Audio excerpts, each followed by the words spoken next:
காங்கிரஸும் டிஎம்கேவும் கவர்மெண்ட் இருந்துச்சு, coalition government.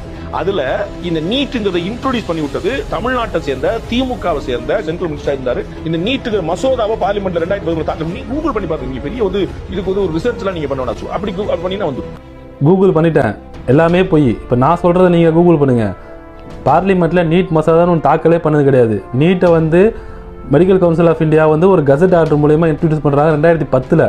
2010 introduce பண்ண அடுத்த மாசமே திமுக போய் மெட்ராஸ் ஹைகோர்ட்ல ஸ்டே வாங்குது. அதுக்கு திமுக மட்டும் இல்லாமல் மற்ற நிறைய யூனிவர்சிட்டியாக வேறு ஸ்டேட்டில் ஸ்டே வாங்குறாங்க.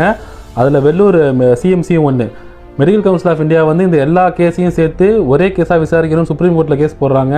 அந்த எல்லா கேஸையும் ட்ரான்ஸ்ஃபர் பண்ணி Vellore CMC and others versus union government of இந்தியான்னு சொல்லிட்டு கேஸ் நடக்குது சுப்ரீம் கோர்ட்டில். அந்த அதர்ஸில் திமுகவும் தமிழ்நாடு கவர்மெண்ட்டும் அடங்கும்.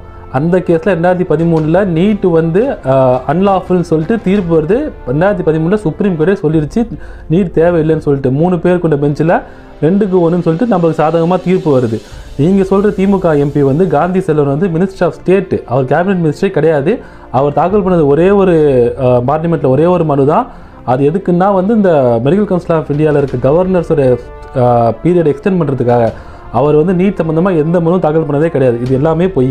சிக்கல் எங்கே வருதுன்னா மெடிக்கல் கவுன்சில் ஆஃப் இந்தியா வந்து இந்த சுப்ரீம் கோர்ட் தீர்ப்பை திருப்பி ரீகன்சிடர் பண்ண சொல்லி திருப்பி கேஸ் நடத்தி அதை பிஜேபி 2 வருஷமாக எடுத்து நடத்தி 2016 5 ஜட்ஜு கொண்ட சுப்ரீம் கோர்ட் பெஞ்ச் வந்து இந்த நீட்டு வந்து தேவை, நீட் தேர்வை நடத்தலாம்னு சொல்லிட்டு ஆர்டர் கொடுக்குது.